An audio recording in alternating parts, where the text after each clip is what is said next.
How's it going, everyone? Welcome to another episode of the Black Line Brief. I'm your host, Matthew McKim. We're going to get into it. But first, I just wanted to say thank you for everyone that's subscribed to my channel in the last week. I want to show you guys, as of right now, let me see if I can refresh. Hopefully it won't stop sharing it. Make sure it's still sharing. Yeah, so we're at 1,001 subscribers, and that is all thanks to you guys. Literally, this is a platform that can't function and can't continue unless people tune in, and like Charlie always said, the marketplace of ideas will tell you if your ideas are good or bad. Unless you're like Ben Shapiro and Josh Hammer and your daddy buys your views and sells your book. Or in Josh Hammer's case, after Charlie gets assassinated, you go and plug your book every time you get and try to say that Charlie wanted everyone to read your book. Nobody wants to read your book, Josh. Nobody wants to read your book. No one wants to listen to you, your nasal voice. What's up with Josh and Ben both having like the most excruciatingly painful voice to listen to, let alone their face, like having to look at them? I just couldn't handle it, man. All right, so we are gonna get into it today. It may seem so. I don't know if you guys watch like Danks, his channel, and Project Constitution. They have been doing outstanding investigative work. Also, because of the subscribers and the people that tune in that partake and help out in research.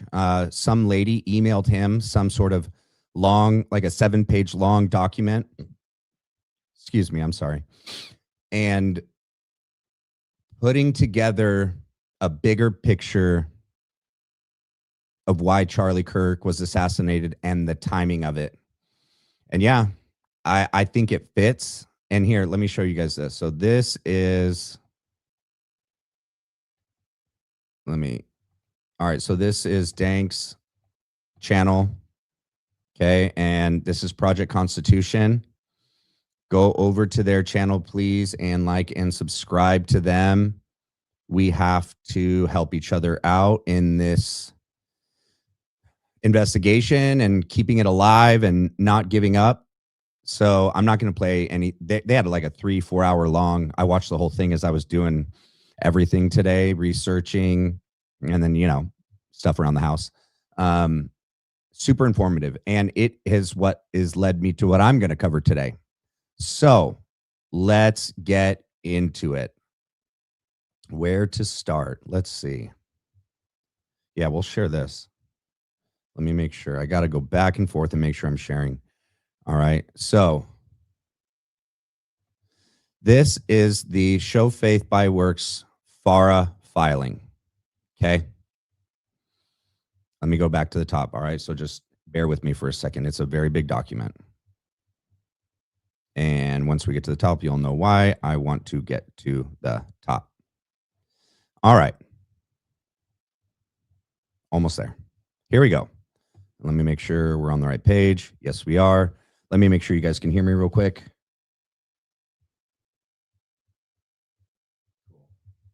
Cool. We're good. You can hear me. You can see me. You can see this. Everything's going good. All right. Now, this document, if those of you that don't know what FARA is, right? It is the Foreign Agents Registration Act of 1938. Okay. And anytime a foreign agent wants to be involved in the United States, whether it be for political purposes or any kind of, I could read the whole section, but a lot of the time it has to do with political reasons. Okay. So actually, public reporting burden for this collection information is estimated. Okay, never mind. All right. So look at the date at the top.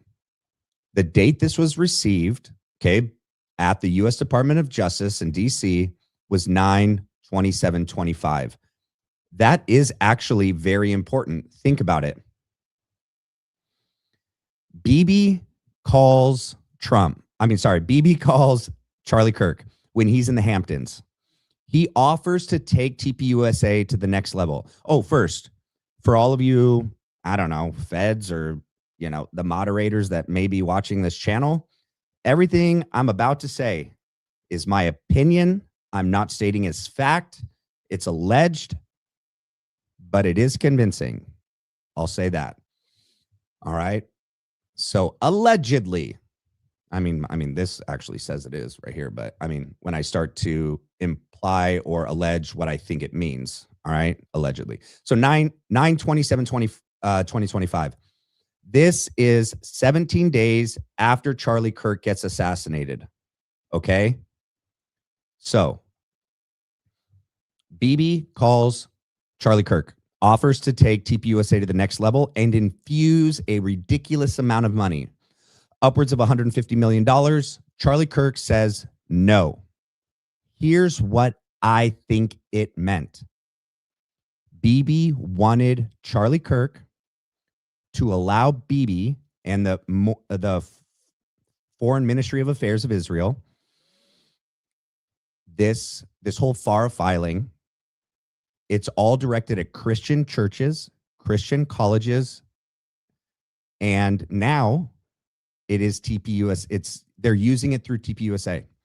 And the first event that it was rolled out on is supposedly on September 10th at UVU. Okay. So Israel's Foreign Ministry of Affairs wanted to start a mass data collection, surveillance, and propaganda campaign targeting Christians, collecting their data. And I think Charlie said no. And they waited. This filing happened 17 days after he was dead, because can you imagine if he was already turning on Israel and pointing out how Israel shouldn't be involved in United States politics, and he was being called an anti-Semite like Tucker, like it was changing very fast. If he was alive when this came out, can you imagine all the Christians that follow him, tune into his channel, all the pastors that he has relationships with, all the churches he has relationships with? If he started speaking about this filing and letting everyone know what it was going to end up being about and how they were going to use it, there's no way it would have been successful. There's no way they could have continued to do it with any anonymity. And thank God we still have some big names that are actually reporting on this. But getting back to it, okay. All right. So Show Faith by Works, LLC. Okay. And then there's the address. It's in San Diego. And it says right here, Israel's Ministry of Foreign Affairs. Okay. This is, government of a foreign country as defined in Section 1E of the Act includes any person or group of persons exercising sovereign de facto or de jure political jurisdiction over any country other than the United States or over any part of such country, and includes any subdivision of any such group and any group or agency in which such sovereign de facto or de jure authority or functions are directly or indirectly delegated. Such terms shall include any faction or body of insurgents within the country assuming to exercise governmental authority, whether such faction or body of insurgents has or has not been recognized by the United States. Okay. Aim and mission and objective of this foreign political party. State your nature. So let's get down to it. Where is it? Nope. It says it. Hold on. Let me get down. All right. Here we go. Christian outreach through various grassroots and digital targeting of Christians in the Western United States. We will create a mobile museum to display at churches, Christian colleges, and Christian events. We will target and distribute pro-Israel information online and through targeted geofencing and digital online tools, we will have teams of people reaching out to churches and pastors and possibly even Christian social media influencers. Some of this is still undecided and fluid.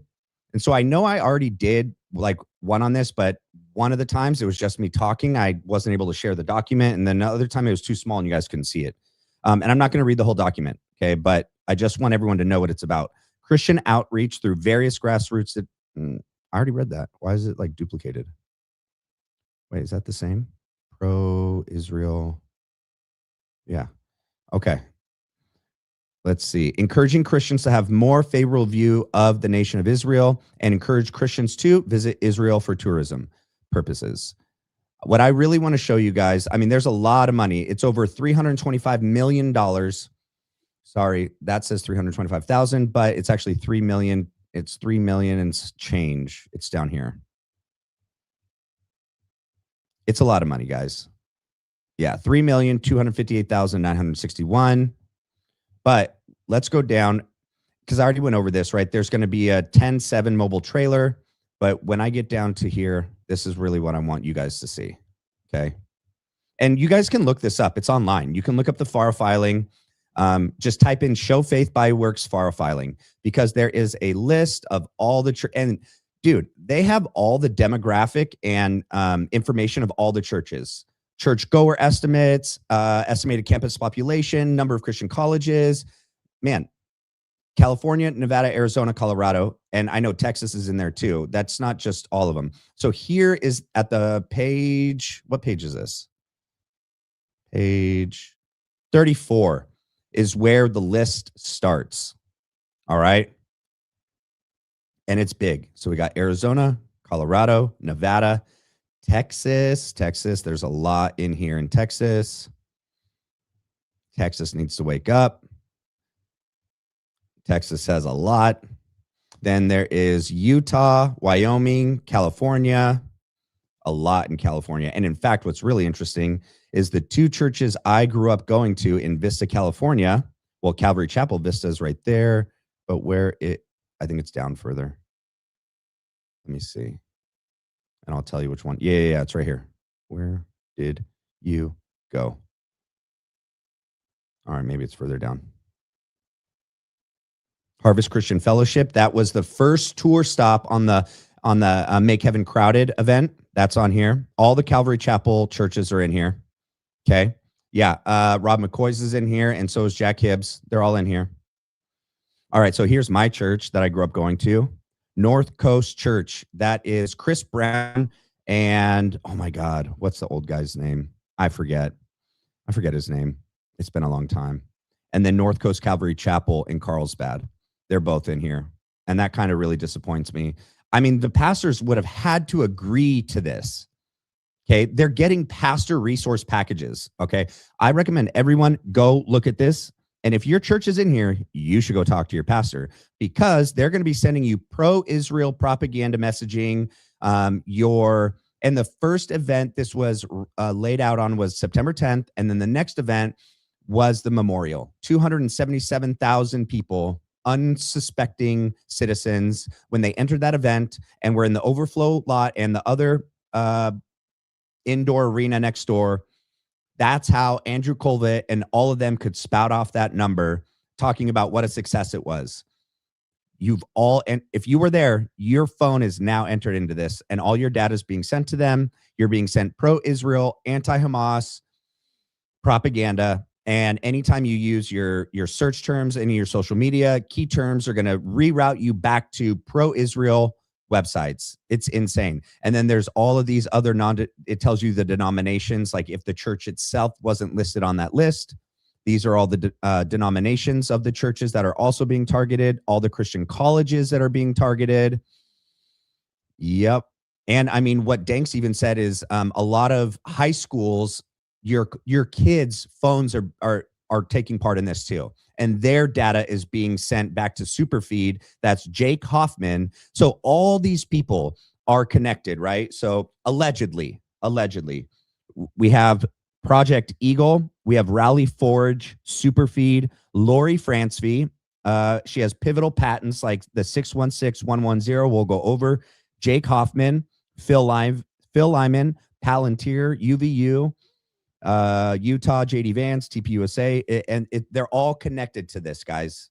They're all connected to it, and it is big, massive. Terrell Farnsworth and Jake Hoffman have land in Utah that's protected by this new.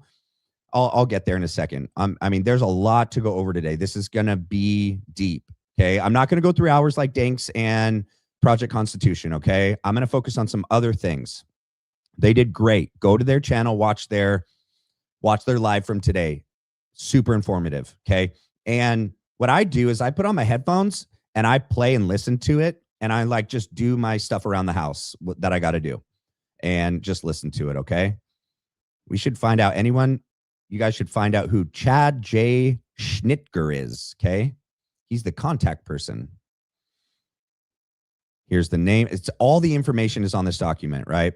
So they're going to make 5 equal payments of $651,792 on the 15th of every month, totaling $3,258,961. And they said it's for Christian outreach in California, Nevada, Arizona, Colorado. Bullshiz. Okay, bullshiz. And then we're going to look up Havas Media Group. We're going to look up Clock Tower X, Salem Media Group, Rally Forge. It's all connected, guys. Let me make sure my feed is still going good. Awesome. Love it. Let's keep going. All right. Now, down here. Here is insane. The PowerPoint tells exactly what they're going to do, you guys. They want to combat low American evangelical Christian approval of the nation of Israel. And Trump's allowing this. Erica Kirk's allowing this. JD Vance is allowing this. They're all allowing this. Supposedly America first. This is all Israel first. That's what this is. Use biblical arguments. They want to use our Bible, the scriptures, against us to highlight the importance of Israel and the Jewish people to Christians. They want to educate us, guys, on the historical importance of Israel and its significance in the region. They want to increase awareness of Palestinian ties to Hamas and support for terrorism with evangelical populations. Counter new and evolving pro-Palestinian messaging as the global narrative shifts. Yeah, it's shifting. Their goal, use a combination of personal and professional outreach to the Christian community combined with digital targeting and social media outreach to increase positive associations with the nation of Israel while linking the Palestinian population with extremist factions. All of them. They want to say all Palestinians. The whole population, guys, is supposedly extreme, okay? Large-scale Christian outreach and education to individual Christians and Christian leaders, pastors and professors at these Christian universities. I hope to God the school I went to in San Dimas, Life Pacific University, is not taking part in this. I hope they're not, okay? I don't know if they are. I hope they're not. They want impressive physical displays of pro-Israel educational materials, comprehensive digital targeting, and heavy geofencing of all Christian churches in select markets, you guys. What the heck? Here's the messaging. Pro-Israel. Messages to pastors. Here, will this help if I highlight it? Yeah, it will. Let you know what I'm reading. Cool.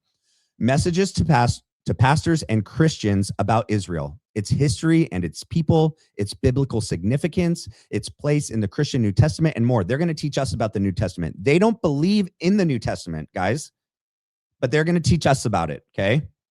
They don't believe Jesus was the Messiah. They don't. They believe he was a hypocrite, okay? They don't believe what we believe about the New Testament, but they want to use our faith against us. They want to hijack it and manipulate us. Educational messaging about the history of Jews in the region before and, it should say after the creation of the state of Israel in 1948. Yeah, I mean, they didn't have an actual country for a long time, man. Yeah, you guys created it. The Rothschilds did. And in the creation of the UN, and the Rothschilds put up the money to buy the land and then kick the people groups there out. Awesome. Educational messaging about the history of the creation of Israel, its legitimacy as a power in the region, and its protection on non-Jewish populations. Let's see. I want to hit some of the major parts. Yeah, so here, look at guys. They want us to question the long-standing policy of a two-state solution. They don't want Palestine to exist. They want it all. That's why I do think, and what Charlie believed as well, what he said on the PBD podcast is there had to have been a stand-in order. Allegedly, there had to have been. There's no way that could have gone on for that long in that country with that many people armed and the IDF there. It didn't make sense to him. All right, next. Let's see. Historical coexistence between Jews and Arabs continuing into the creation of Israel and many concessions made by Israel in exchange for peace. Yeah, that whole peace treaty that supposedly happened in ceasefire, BS. They've been killing the whole time. Great partnership between Americans and Israel, Israelis internationally. No, you're not our allies. Oh, here, guys. Christians in Israel and the birthplace of Jesus' Christmas message. Insane. And they just want anti-Palestinian state. They want to just indoctrinate us to hate Palestinians and Hamas. Okay. I'm not for Hamas, obviously. Okay. But this is clearly propaganda and they're using it against us for a reason. We shouldn't be involved in Israel's fight on their desire to take that region, to take Gaza. Go look at that interview that Jared Kushner did with that guy next to him, where they said they had plans for 2 years prior to October 7th on how they were going to flatten all the buildings there and rebuild it because it's beachfront property. It'll be the Palm Beach of the Middle East. Yeah. Millions and billions of dollars that they're going to make on this. They couldn't pass it up, you guys. All right, here we go. Themes, educational themes, history of Israel, current events, protection of Christians and minorities, Israel's support for the U.S. in past conflicts. None. They've never supported us. They've never given one troop, right? Counter popular arguments about aid, military targeting, the root cause of the conflict, and legitimacy to their land claims. How churches can visit the Holy Land, Israel's significant links to Jesus and our faith. Don't get me started on that. Israel's protection of Christians and Christian groups. Nope. Israel's participation with the U.S.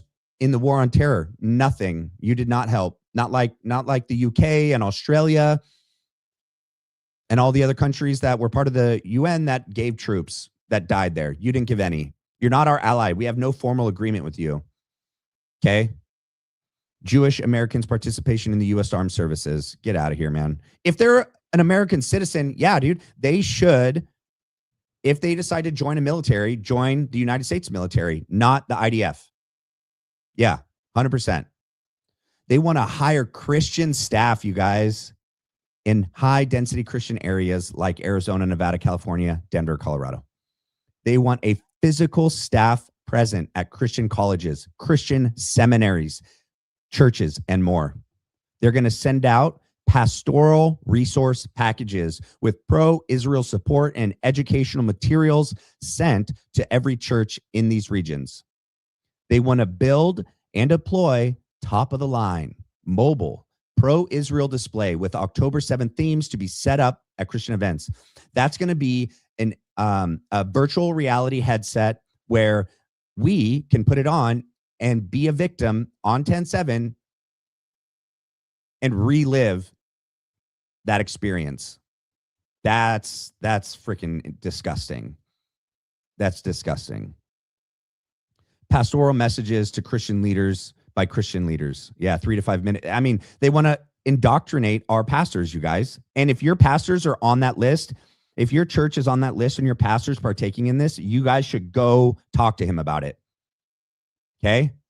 People that, these pastors that are flying out to Israel and being indoctrinated and coming back and preaching this pro-Israel propaganda, that's anti-American. That's not America first.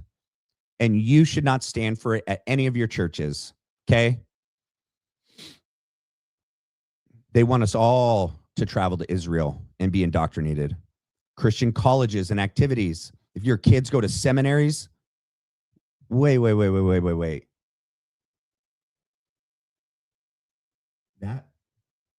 That's weird. That looks like, I can't tell if that's Life Pacific or not.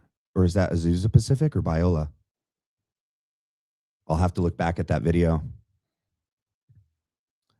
I went to those colleges in San Dimas and Azusa.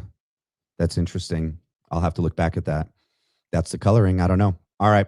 They want to hire students part-time to table events and distribute information that they compile.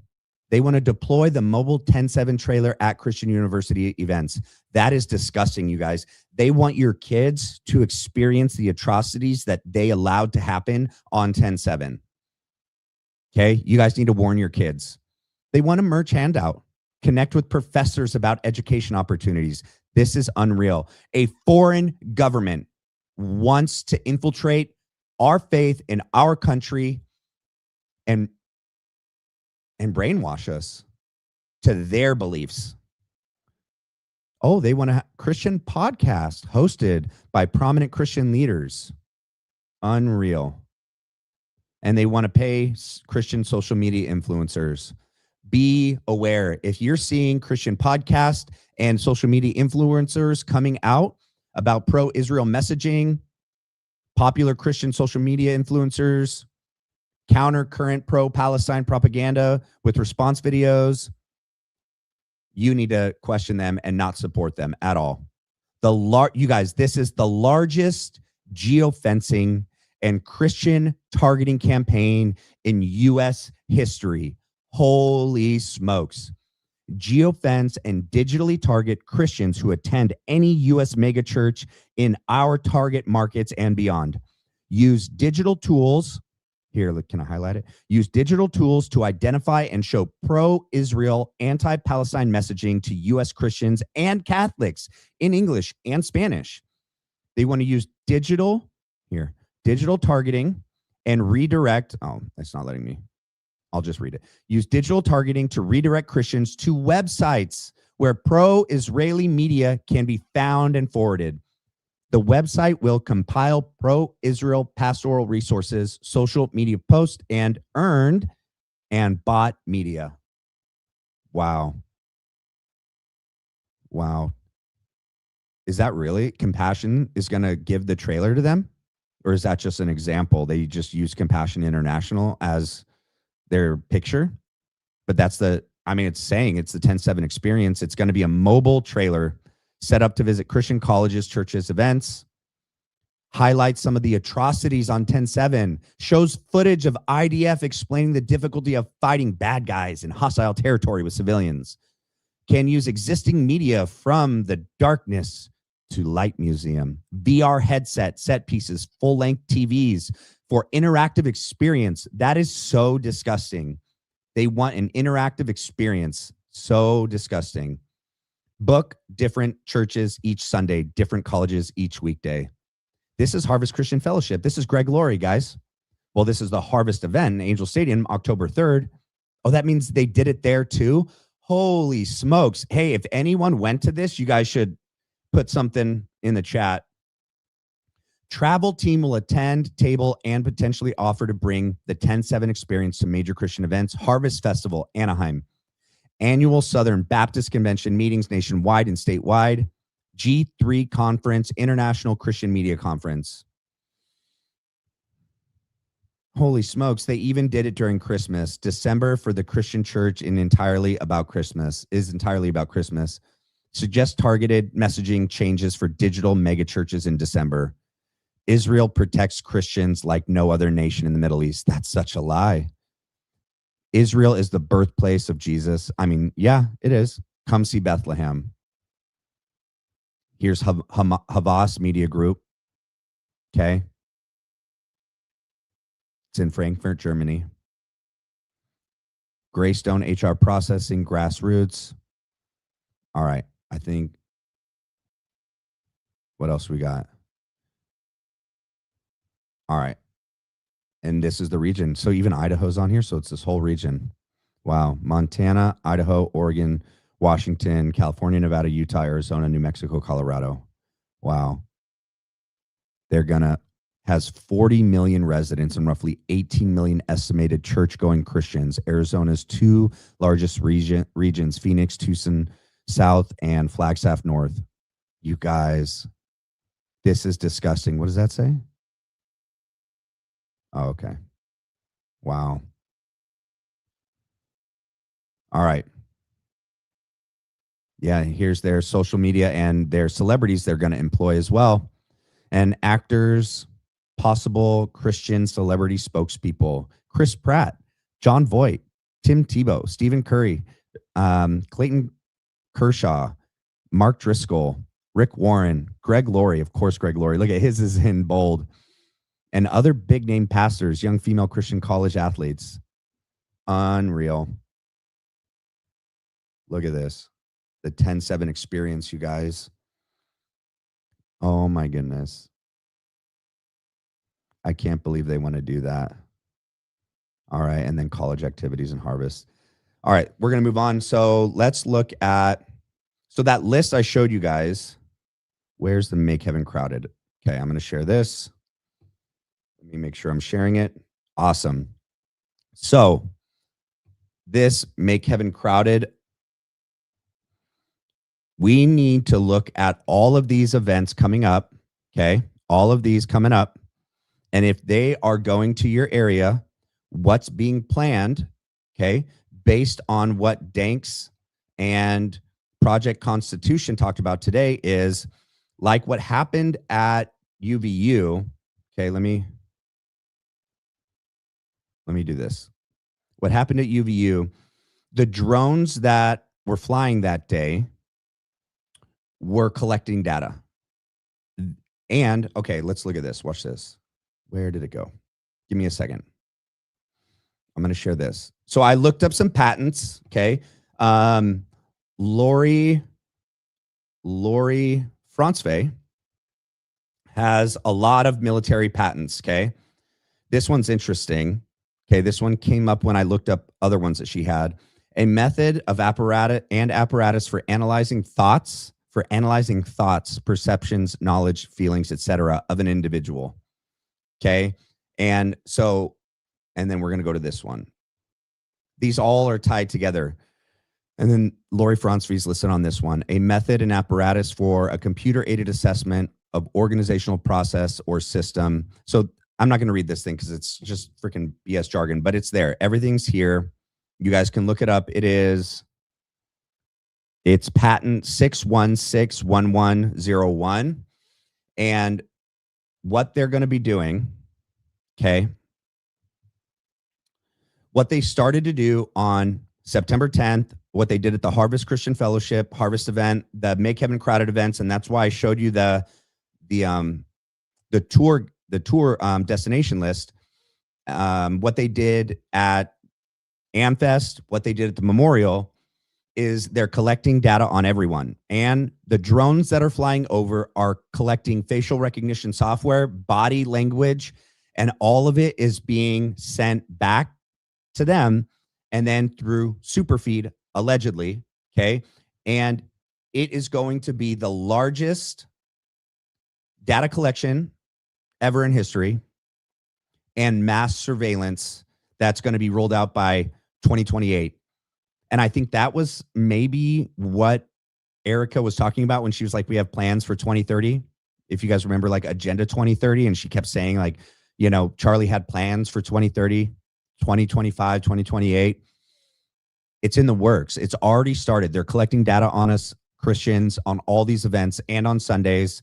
If you want to go to any of these events, we need people, Danks and Project Constitution. We need people there to be in the crowds looking with cameras up for these drones. Okay. All right. Because Rally Forge, I really don't want to share it and then have it mess up my feed. Let's see. I'll read it to you guys. Okay. Rally Forge was a U.S. marketing firm associated with conservative pro-Trump groups, notably Turning Point USA. The company was permanently banned from Facebook in 2020, coordinating inauthentic behavior. So this is Jake Hoffman, is part of Rally Forge. And all of these people are connected with this data collection and these companies, these LLCs, allegedly, and what they're going to be rolling out with this mass surveillance, right? And same with Salem Media Group, Clock Tower X. Let's see if it'll let me. I'm going to share this. Please, fingers crossed, don't mess up my feed. All right, we are still there. That's good. All right, so in the FARA filing, okay, there was another FARA filing at the same time, and it talks about Clock Tower X, Salem Media Group, Havas Media Group. These are all connected. There's two different FARA filings. One is the Show Faith by Works. The other is to combat the Clock Tower X1 and Salem Media Group is to combat anti-Semitism. And they're different filings with a different amount of money that they're using. So it's even more than the 3 mil. Okay. Let me go. Where is it? This one? Oh my goodness. Hold on. I got to get back to the one that I shared. There we go. In September 2025, reports revealed that Israeli governments had allegedly hired a company called Clock Tower X to train ChatGPT and to target on social media platforms such as YouTube, TikTok, Instagram, and Facebook to make it more pro-Israel, you guys. According to these reports, Clock Tower X was contracted to build new websites designed to influence how artificial intelligence systems, including ChatGPT, frame issues by training them on large data sets. The firm will allegedly use a tool called Market Brew AI, reportedly owned by Market Brew, to adjust algorithms and boost the visibility of content online. The purpose of this, according to the reporting, is to push certain narratives more prominently online. Clock Tower X has also disclosed a partnership with the German firm Havas Media Network to carry out this campaign.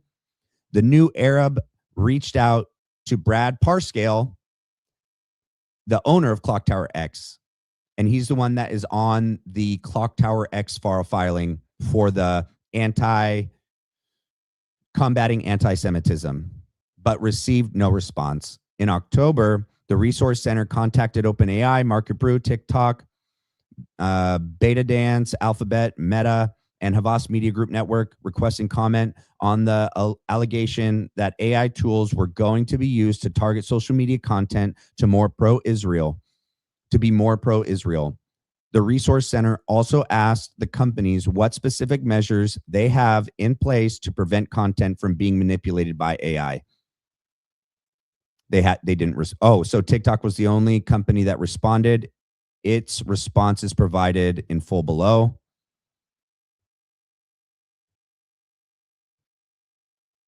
All right. Well, that's that. Let me move on. This one, let me make sure my feed's good. All right. And then this is what the Havas Media Group website looks like. Okay. You guys can go check it out. That was the Clock Tower X. You guys can also look up Salem Media Group and Rally Forge. Let me exit some of these out so that I can. All right. So here. All right. So Danks and Project Constitution both talked about this Code of Federal Regulations. Let me go back to it so that I don't think I can zoom in. Last time I did it, it messed it up. Let's see. All right, cool. It made it bigger. This sounds like it has nothing to do with it, but just hear me out. All right. So this permit is 50 CFR 22. The regulation, the purpose of this regulation in this section authorize the take of bald eagles and golden eagles by disturbance as defined. So what this talks about, it has to do with like protecting bald eagles, their areas, golden eagles, their nests. And what it does is it designates certain areas of land where there can be no government surveillance, no FAA flyover, no military, no satellite, no nothing, right? And so this is like a blacked out area of land. Guess who owns land in Utah that is being allegedly classified under this? Jake Hoffman and Terrell Farnsworth. You heard me right. It's all linked together. And guess what they're going to be doing on this land? They're going to be practicing with these allegedly new military drones. Yeah. Oh, I can go to that. Let's go here. Let's go here. Let me find. Where is it? Hang on. I just want to hear the part where the guy is talking. They had such a long, here we go. I'm going to go just to the beginning of his video. Government too. All the judges are all backed and packed by Soros. He's paid for Soros. He's paid for. Hold on. That's too far back.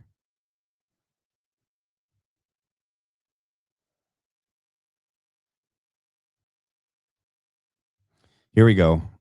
Yeah, so this is talking about in the Senate of the United States, Mr. Cruz for himself, Mr. Boozman, Mr. Cotton, Mr. Cornyn introduced the following bill, which was read twice and referred to the Committee and Armed Services. A bill to require the Secretary of Defense to establish and carry out a program to enable the rapid development, testing, and scalable manufacture of small unmanned aircraft systems and other purposes, drones, to be used in the United States on us. They're going to make $1 million a year to start out. I made the poll on X and on YouTube.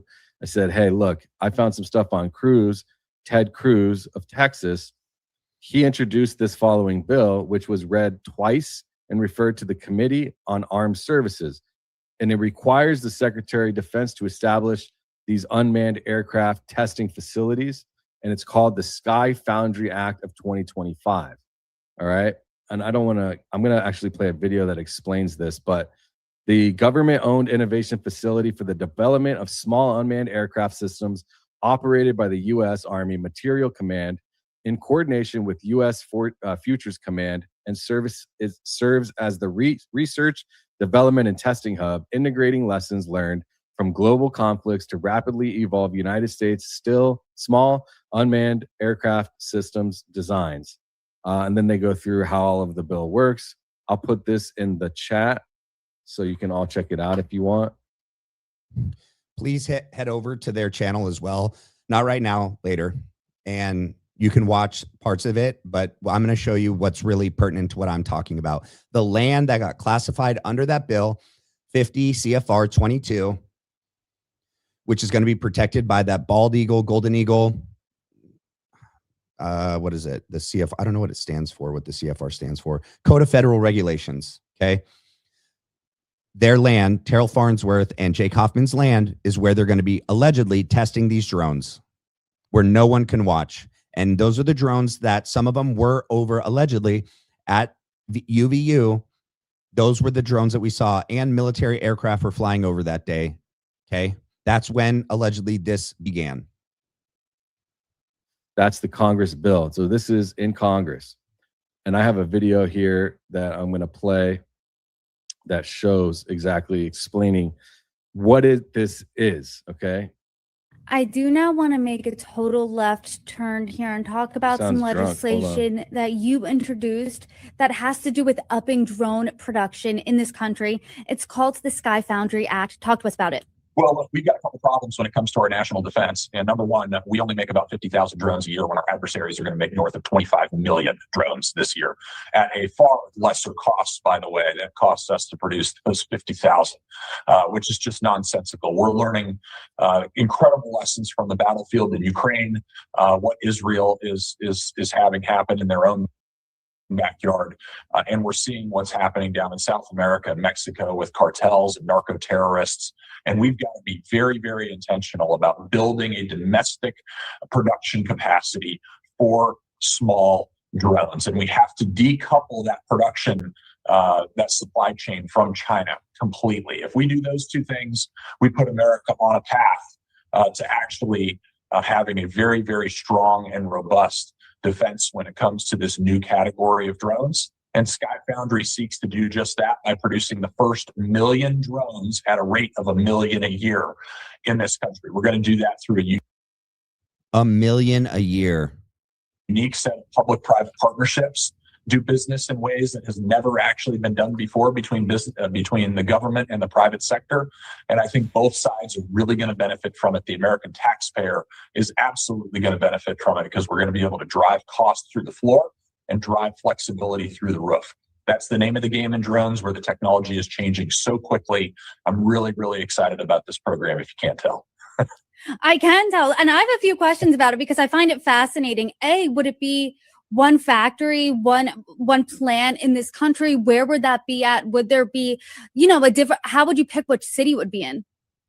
Yeah, there's going to be distributed manufacturing all across the country, right? And it's this is how they hide who's going to be doing it, right? Because obviously they have their favorites that they want to, and if you have any input, please, by all means. But if they have their people that they want already, so they want to have 1 million drones. Inception. And so ultimately, look, if you put one massive facility, you've just created only one target for the enemy to try to mess with in the event that we actually got into conflict. So no, we envision that this production will happen all over the place. It'll involve all sorts of different companies. It'll involve the government, certainly.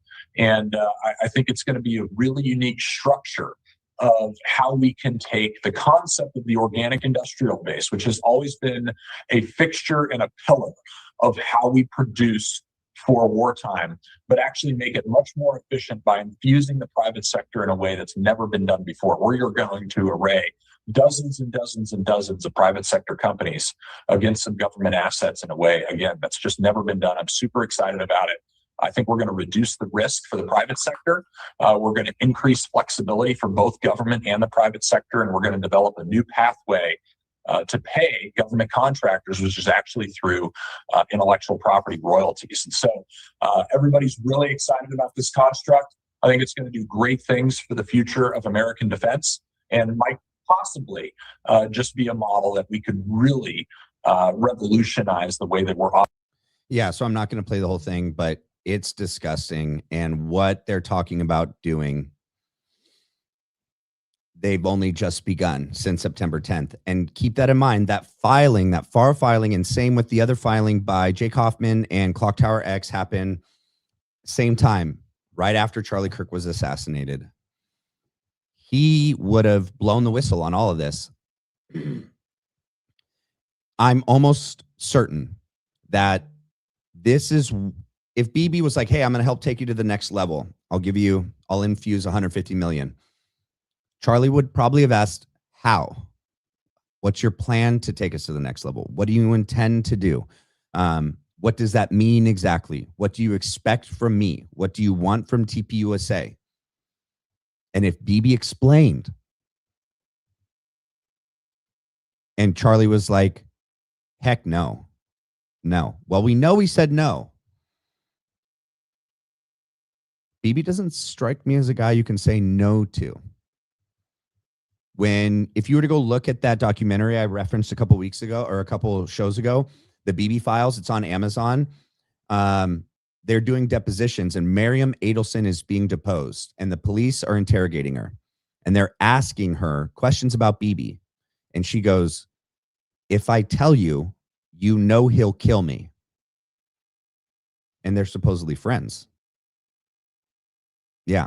So I don't think that's someone you say no to and get away with it. That's just my opinion. Okay. And so from the moment he said no, and then we know that like Tyler Boyer and Andrew Colvett, Candace reported on this, they said that when Charlie turned that down, they lost millions of dollars, Tyler Boyer and Andrew Colvett, allegedly. That's what Candace said.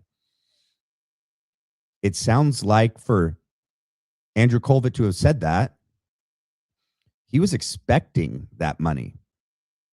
I think, I expect, I suppose, maybe, possibly, he was pretty disappointed when Charlie turned that down. And I think right then in the Hamptons meeting, because we know that the meeting in Aspen happened after that, the donors meeting in Aspen, Colorado. And that's when the supposed question was posed to Charlie, the one that Erica Kirk referenced, that one of the donors said, what's going to happen to TPUSA if you die? I mean, you're 31. You're extremely healthy. You have no pre-existing medical conditions whatsoever. I have no real basis to be asking this. But what are you going to do, Charlie? What's going to happen to TPUSA if you die? Yeah, that seems like a threat to me. You know, coming off of the Hamptons retreat, coming off of turning down, getting the money and taking TPUSA to the next level from Bibi, knowing that these filings were already being written up. It takes a long time to plan all of that, all those documents in the FAR filings for the Clock Tower X and the Show Faith by Works, all the money, the mobile unit, the 10-7 unit, the pastoral reference packages, the colleges, all the data that they collected on those churches, getting the pastors in those churches to agree to it. That was in works for a long time, at least a year. That didn't just happen out of nowhere. And whatever is happening, like they're getting ready for 2028. That's what it seems like. And I've said this, Charlie being assassinated, this whole FAR filing, data collection, mass surveillance, Erica Kirk, JD Vance, everything that's going on right now seems like we're coming up on something big. And I think we're getting closer to what that is. And I think what Project Constitution and Danks revealed on their live show yesterday and today is we're headed in the right direction. And this is where we should focus all of our energy, all of our investigation, and we can't let up. And we all need to work together. This is how we stay free. This is how we get our country back. Yeah. All right. So I'm going to put this back up again so you guys can see it. This is the Make Heaven Crowded tour. If you guys want to take a screenshot of it or whatever you need to do, you can also just look up the Make Heaven Crowded tour schedule and it takes you right to it. These are all the tour stops for 2025. Can you imagine? These are all going to be thousands and thousands of people in each one of these. All the data they're going to be collecting at all of these. Oh, and by the way, I've already cross-referenced. I looked up every single one of these churches. They're all on the FAR filing list. Every single one. All of these churches agreed to participate in that data collection and that propaganda from Israel and the combating anti-Semitism Clock Tower X FAR filing. All of these. You should go talk to them. And these colleges, Charis Bible College, Amfest, Arizona on 12/19. That's at the end of the year. Because, yeah, this is 121 of this year, and then it goes all the way through to the end. And then there's a lot of to be determined dates. This may even go into 20. Yeah, it does go into 20. It's going to go into 2026 because that's 12/19, the Phoenix Amfest later this year in December. And then look how many are still to come after that. Holy smokes, you guys. They're going to be collecting data on us probably all the way through now. I don't know. At least until 2028, maybe further. And I don't know, did you guys hear that? Let me exit out of this. I can find it and show you at another time. But there was on the Frank Turek, Rob McCoy, Mikey McCoy podcast, right after Charlie's death, Frank said that when Charlie was alive, they were planning on a JD Vance, Charlie Kirk ticket for 2028, supposedly. And then Frank said, I've not given up on the Vance Kirk ticket. for 2028. Rob McCoy and Mikey McCoy were visibly shocked that Frank said that, and were like concerned that he said that out loud on the show. And then he goes, I think Erica Kirk would make a great president someday. Yeah. For such a time as this, you guys, shaped, made, molded, trained, educated, prepared for this. It's all been planned. It was either maybe Charlie was going to be able to go, if he was going to go along with it, useful idiot. They'll keep him around.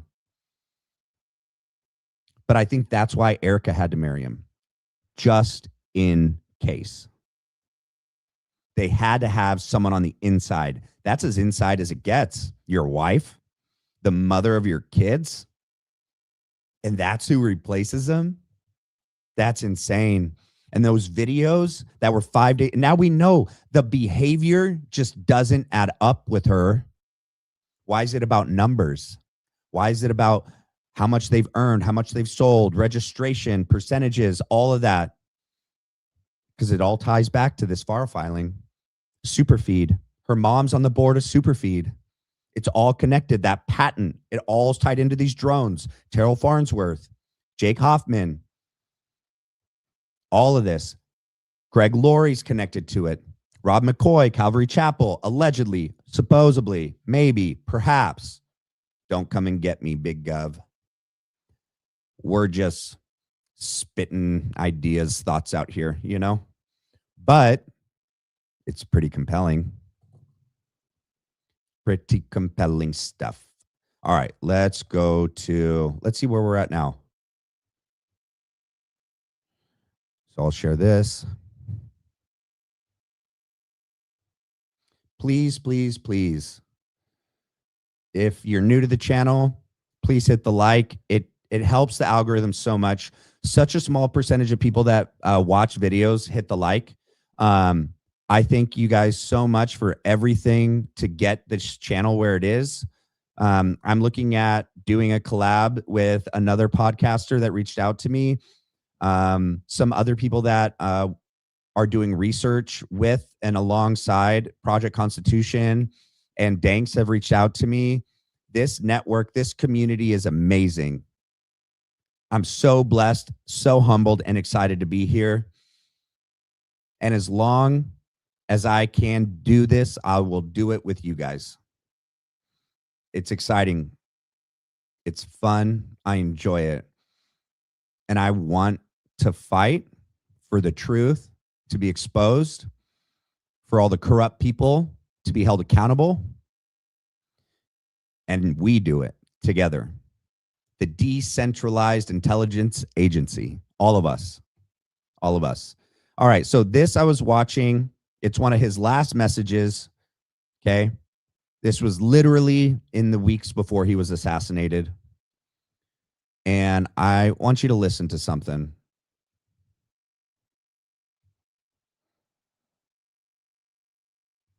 But we should not put up with people that come to the United States, especially the Muslim immigrants that we've seen across this country, and they don't want to assimilate to the United States of America. They want to bring third world ideas into our nation and our country. And by the way, this is a colorblind idea. If you are out here and you're Hispanic or if you're white, all of us together, this transcends skin color. This is not about red. This is not about black. This is not about white. This is not about Asian. It's about red, white, and blue being the ultimate connective tissue of the United States of America.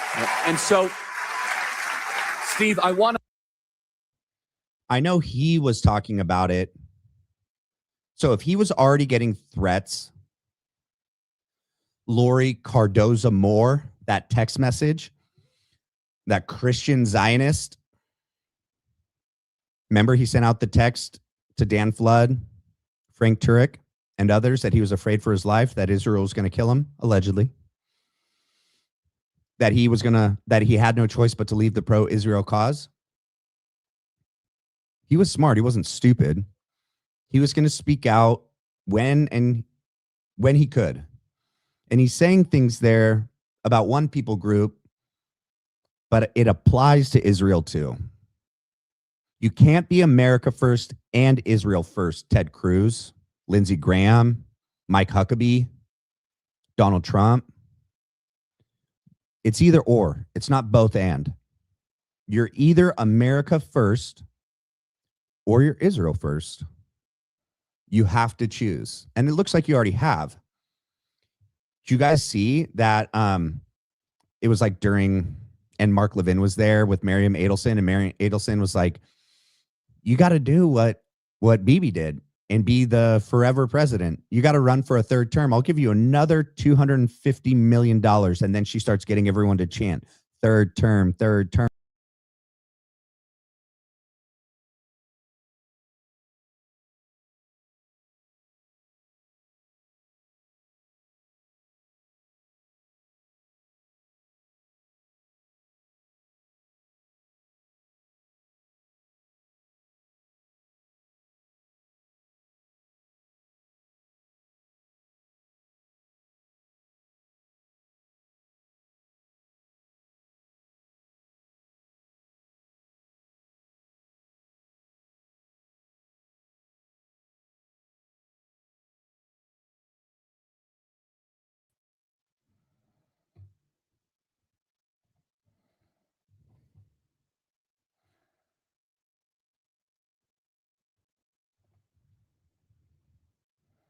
Can you guys hear me? Let's see. Are we back? Hold on.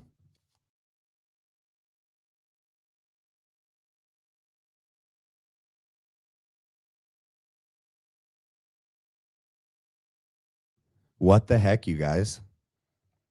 Are you guys still here? Can you guys say yes in the chat? Give me thumbs up. Give me something if you're still here, if you guys can hear me. All right, cool. That's crazy. You guys, nothing. I didn't touch anything. I went like this, third term, and everything went off. Everything logged off. That's insane. I didn't touch anything. Nuts.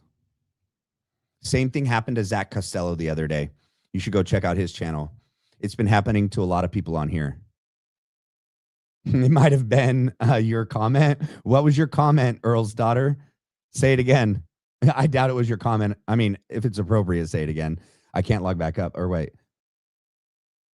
Oh, yeah. The sex line lady. Yeah, that was Lori Cardoza Moore in the 1980s telling Christians to call a sex hotline. Yeah, isn't that insane? Yeah. The perversion, fake Christian. Yeah. Ben's favorite country. Yeah. Y'all need to go and watch what I'm talking about from Ian Carroll. It's from 2 months ago on Baron Coleman also did something on it, that sermon which got taken down while he was live streaming. Yeah. There's I mean, I could even pull it up, you guys. Yeah, I am a like executive member of Baron. I'll play it during a live stream, and let me set it up for you guys. For those of you that don't know. Wait, what the frick? All right, I'm still here. All right, let me go to Baron Coleman. All right, it was a live. Yep, let me go. And it's going to be way down. Let's see. Google Trends, prove me wrong. Mikey McCoy, aggressive defense. Egypt gone wild. Where is it? Deep dive. Rob McCoy sermon before Charlie Kirk died. There it is. All right. Let me hold on. Let me hit pause, and then let me share the screen, guys.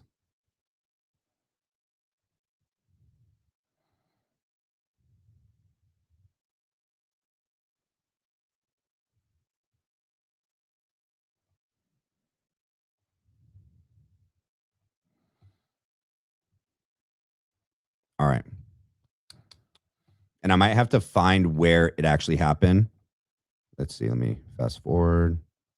It's 7 o'clock Central Standard Time. I don't have time to sit here and go hours and hours and hours, which means there may be follow-ups. There may be follow. All right. Now let me go ahead and find where we're going to skip the opening statement. We're going to go straight to it. Here it is.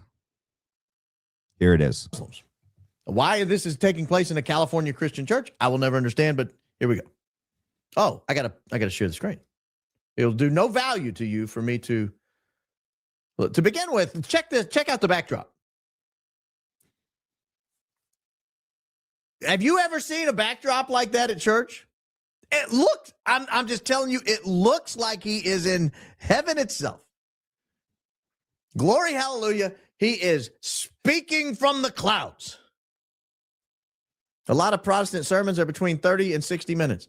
That's a lot of, I mean, if you can't say it faster than that, heapers, creepers. All right, let me play this. Vicky, did you say you were in there when it happened? Yeah, Zach Costello. He's got a great channel. He was doing a live stream the other day and everything went out. And it was a brand new camera and everything. I'm going to play this for you guys, but I was reading some of your guys' chats. Yeah, True Blue Natalie was the one that said, yeah, we should watch that. I'm going to play it, okay? Let's watch it. Real quick. It's all about me. So just real quick, we went to the Pastors Summit, and it was phenomenal. Charlie has now pivoted with all the struggles and the division.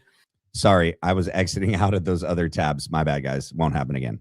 Over Israel in the body of Christ. And now he's focusing on Islam, and he's taking on Islam, which is phenomenal. But his death threats have increased exponentially since that time because it is a religion of peace, you know, and it's. All right, let me pause you because I maybe I didn't give enough background. This sermon is called Endeavoring for Unity or something like that. Let me back it up and see if I can figure out what it's called. Yeah, Endeavoring for Unity. You see that right there? Oh, I've downloaded something for you people. Check this out. You see that right there? Oh, you don't see it. Oh, man, it's not coming across. On my screen, it's a giant green bubble where the mouse is, but on your screen, it's still just a mouse, but whatever. I'll turn it off then. That's $15 in the gutter. That didn't work. All right. Now, Endeavoring for Unity. So the fundamental message Pastor Rob McCoy is giving here is that division bad for the church, unity good. Division bad, unity good. Amen, brother. I agree. But he goes on to say that for the sake of unity, Charlie has agreed to give up talking about Israel. I could play it again, but you just heard it, and you got the rewind button there if you need it.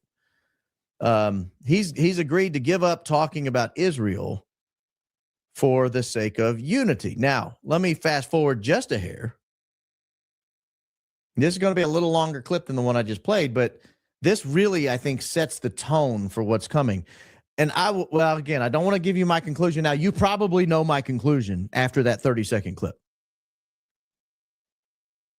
He just set up that Charlie. So I was reading your guys' chats real quick. Hold on. I'm going to play it, but True Blue Natalie. So when I used to live in California, I actually used to go to Calvary Chapel, Jack Hibbs. I think it's Chino Hills, which is insane. This is like over 14 years ago. But yeah, when you look at the history of the Calvary Chapel movement, how it was created off the hippie movement, and how that was all like a government ran op. It's deep. We can go into it sometime as well. But yeah. He is endeavoring for more unity to stop talking about Israel, but he's getting a lot more death threats now. What? What are you talking about? What are you talking about? And why would you say that? Unless you're setting something up. I don't want to turn any louder, so I may get closer. I continue to see your comments over there. Let me play this little clip here, and I might pause it in the middle of this. I've got it time stamped out, but I might pause it. Ladies and gentlemen, we're just getting into the bizarro world. Like, we are just entering bizarro world. This is why I think Catholics keep their homilies to under 8 minutes. Because when you go for 53 minutes, sometimes you admit to conspiracy to, well, sometimes you say too much. And when I was sharing the last time I was with you all, I was talking about 18 million Jews as opposed to 2 billion in Islam, and over 50 nations. And somebody got up and walked out in the first service. I didn't see it. I wasn't aware of it, but it was a sheepdog who. Real quickly, why is he talking about 18 million Jews versus 2 billion Muslims in a Christian service in California? That's what I don't understand. It's obvious, because I've not watched a lot of these homilies he gives, but it's obvious just based on the way he's talking that this is something he's obsessed with. And this is something he talks about a lot in front of his parish. He must. Or because if out of context, if somebody said, yeah, hey, I was talking to Charlie the other day and he's agreed to stop talking about Israel. He's only going to talk about Muslims now. In any other church I've ever been in, people go, what the hell is this guy talking about? Charlie who? And what was he saying about Israel? And what's he saying about Islam? What are you talking about, Pastor Rob? And then as soon as he goes to the 18 million Jews versus 2 billion Muslims, I mean, like, what? What are you talking about? But he says it so casually, like you would say it to like your kids, or you would say it to your neighbors. Like, it's weird. It's frankly weird. And guys, August 22nd was the date. I saw someone ask the date. August 22nd. Ladies and gentlemen, this is up for debate, apparently. I see this a lot in the comments. You make the call. I will not help you out of that. Okay. Let me get back to Pastor Rob McCoy. Who, one of the security said that they downloaded all the things they didn't like. So this isn't the one that goes offline. So, but let me find the one where that happens. It's right here, I think. Right. Just give me 1 second. Deep dive, cover up, Rob McCoy's sermon. Let me share this page, guys. This wasn't planned, so this is why I didn't get to set up ahead of time. I was reading your guys' chat. Let's see.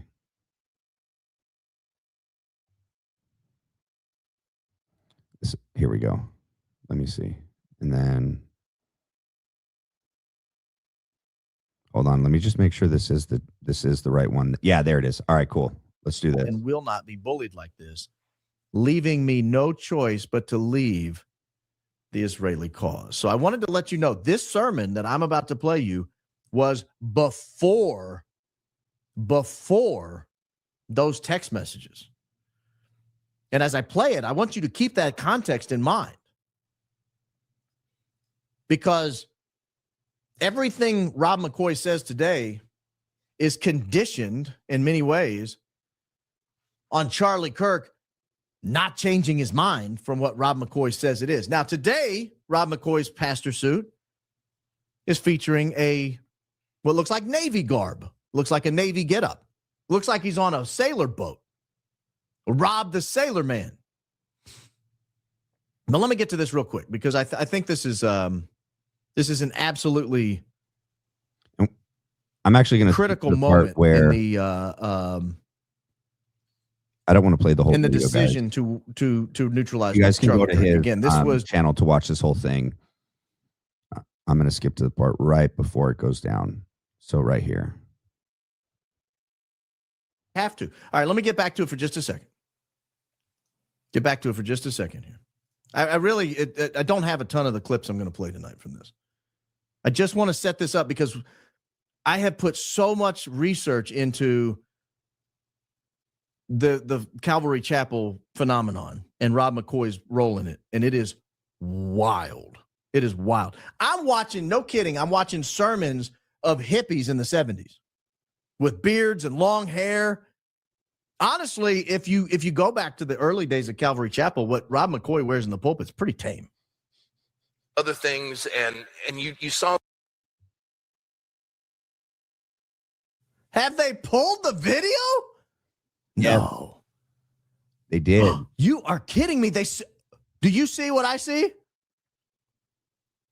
Ladies and gentlemen, while we're on air, they have marked the video private.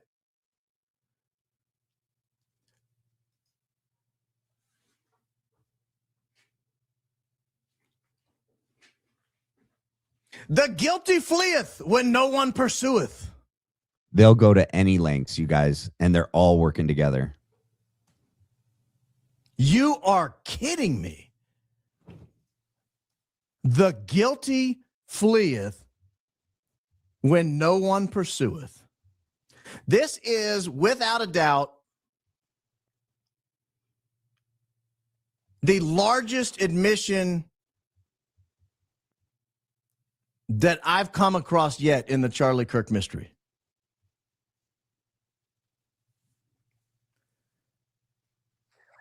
I cannot believe what we just watched live. And if they think this is going to make them look good,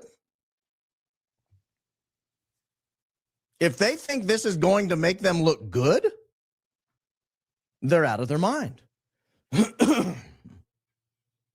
This is absolute insanity. And I tell you what it's done. This has put in my belly a fire like I have not felt in a long time. This has put in my belly a deep burning to continue the road that I'm on. And you're not the only one. All right. Remember Candace brought up Kobe Bryant's wife memorial and his wife's speech. Let's just watch and let's compare a little bit. The person who invited us all here today on 224 because she knew we needed it. Let me get to where she comes up.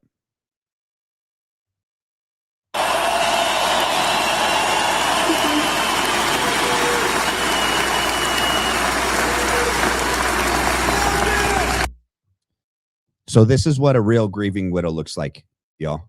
This is what it looks like. Okay? Keep that in mind. Thank you.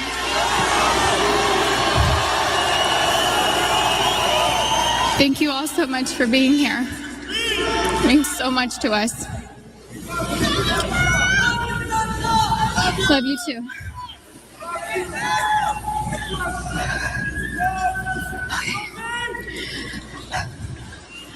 First, I'd like to thank everyone for coming today. The outpouring of love and support that my family has felt from around the world has been so uplifting. Thank you so much for all your prayers. I'd like to talk about both Kobe and Gigi, but I'll start with my baby girl first. My baby girl. Oh, she talked about her daughter. Hold on. She knew how much her fondant and looked like it had blue agate crystals. Her smile, it was their secret talent. She was an incredible athlete. Let me find out where she starts talking about Kobe. She still does.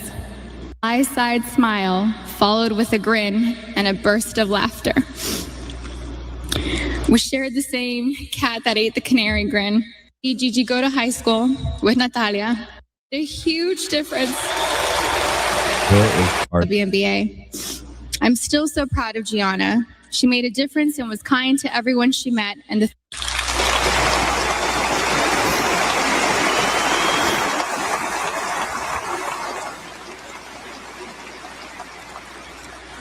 okay. Oh, for my soulmate. Here we go. Kobe was known as a fierce competitor on the basketball court. The greatest of all time, a writer, an Oscar winner, and the Black Mamba.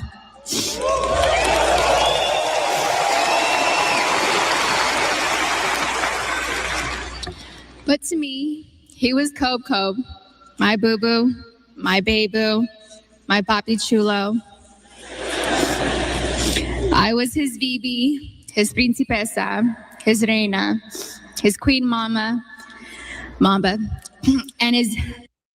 Do you guys remember when Erica Kirk... Sorry, was interrupted. Do you guys remember when Erica Kirk shared the... It was either the alibi or the text with Candace, and she had Charlie Kirk's like name at the top covered up, and she's like, I can't share this because it's his nickname. And Candace is like, you can just delete it. I know his number, but she wouldn't share his nickname like it mattered.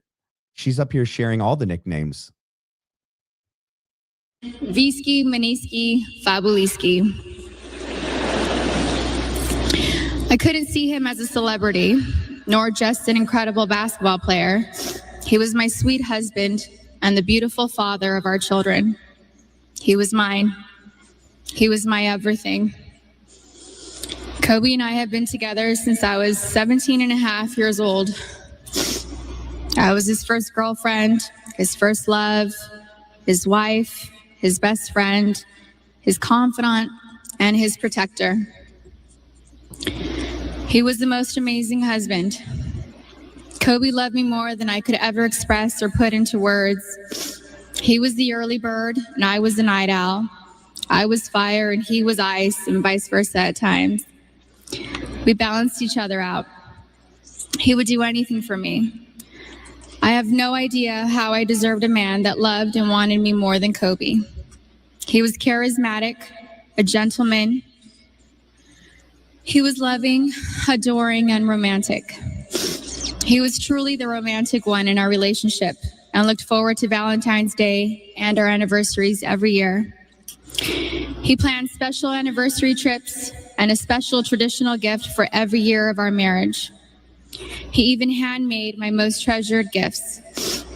He just thought outside the box and was so thoughtful, even while working hard to be the best athlete. He gifted me the actual notebook and the blue dress Rachel McAdams wore in the Notebook movie. When I asked him why he chose the blue dress, he said it was because it's a scene when Allie comes back to Noah. We had hoped to grow old together like the movie. We really had an amazing love story. We loved each other with our whole beings, two perfectly imperfect people, making a beautiful family and raising our sweet and amazing girls. A couple weeks before they passed, Kobe sent me a sweet text and mentioned how he... I want to share something with you guys. I actually, let's see if you guys can see this. I actually got to meet the starting five in 2008. Derek Fisher, Kobe Bryant, Artest, what is that? Lamar Odom and Luke Walton. And yeah, they were amazing. They came and visited me when I was in the hospital at Balboa. Oh, I don't want to share all that with you guys. My bad. Hold on. Yeah, but let me go back to it. Sorry. Wanted to spend time together. Just the two of us, without our kids, because I'm his best friend first. We never got the chance to do it. We were busy taking care of our girls and just doing our regular, everyday responsibilities. But I'm thankful I have that recent text. It means so much to me. Sorry, guys. Kobe wanted us to renew our vows. He wanted Natalia to take over his company, and he wanted to travel the world together. We had always talked about how we'd be... All right, let's move over. So, like, we get it. Like, she talked about him. She talked about him as a person, their marriage, their relationship, like how much she knew him, how much she loved him, what he was about.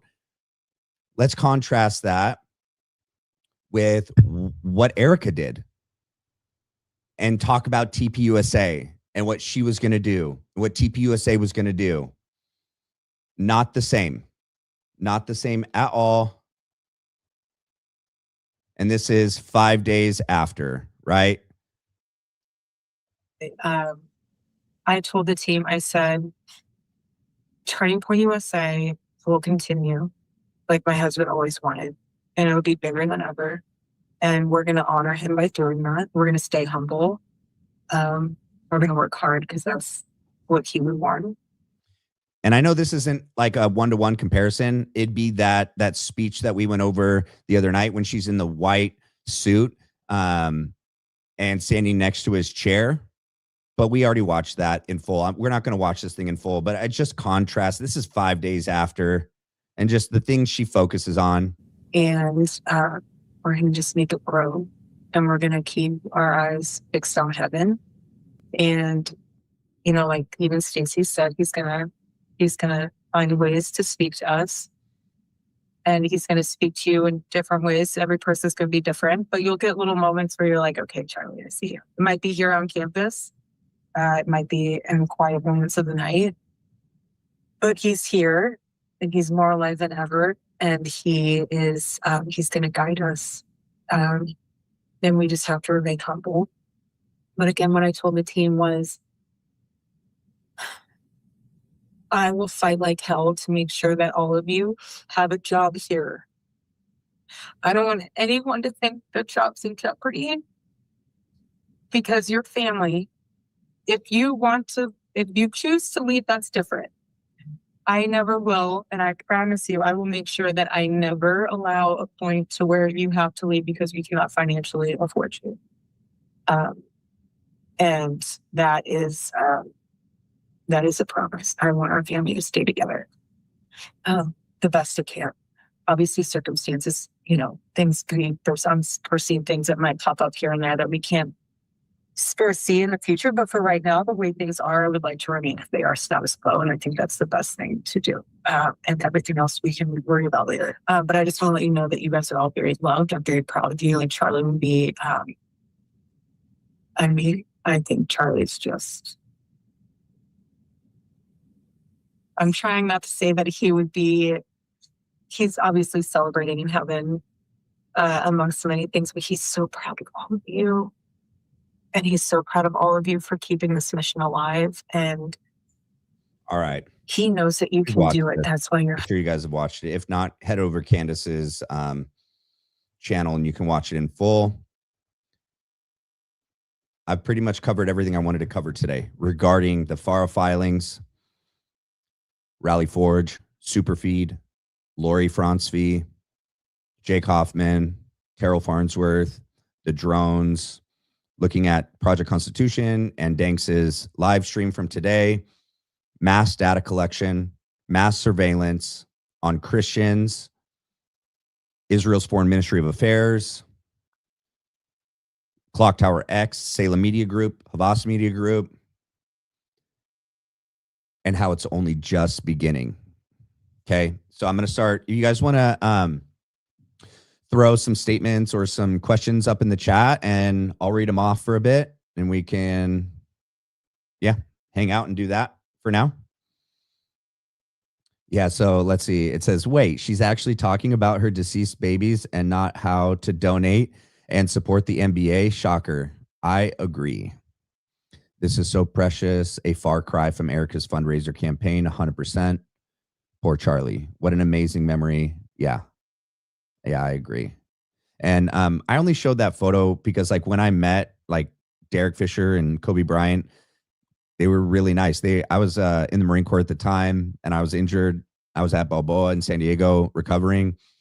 And, yeah, I mean, he just seemed like a really good person. Him and Derek Fisher, they saw the Bible on my bedside table and asked me like what I was reading, asked me about my faith. And they spent like 30, 45 minutes with me. It was really cool. And it's kind of a memory I always cherish. But yeah, the way that his wife spoke about him is like genuine, real, like that makes sense. Okay. And yeah, so we can compare what Erica's done and doing to that. This looks what a grieving widow looks like. And then we have Erica, and they're not the same. And it's not our fault for noticing. And we're not satanic, and we're not crazy, and we're not sexist, and we're not grief policing. We're pointing out the obvious. Let's see. Yep. All right. EK, my husband, my babies, my. Yeah. Why cry here? What is in her mind? I don't know. Why cry here? What is in her mind? She laid off 40 employees. Yeah. After she promised she wasn't going to lay anyone off. Yeah, I agree. If you guys want to put anything else in the chat, you can go ahead. If not, we will end here. I'll wait a second, and then if no one puts anything in the chat, then we'll just end here, okay? I appreciate you guys so much for being here. We can see where we're now at, let's see, I'll share this. 1,015 and climbing, and it's all thanks to you guys. So thank you guys so much for being here, and stay tuned for future content. Have a great night. Have fun. See you later, guys.